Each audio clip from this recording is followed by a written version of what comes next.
ایلعازر زنده بستن. بعد از اون عیسی در حالی که باز آشفته بود قبر سر بمون. قبر غاری بود که اون دهانه رو سنگی بنبید.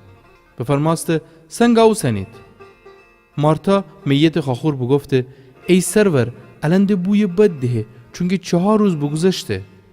عیسی اونا بگفته مگر ترا نگفتم که اگر ایمان باوری خدا جلال دینی؟ پس سنگ او سدیدی. اون وقت عیسی آسمان نگاه بگوده و بگفته پیر ترا شکر کنم که مرا بشنوستی. من دانستم که همیشه مرا اشنوی، اما انا کسانی وسی بگفتم که در ای عیسی دی تا ایمان باورید که تو مرا اوسیه گودی.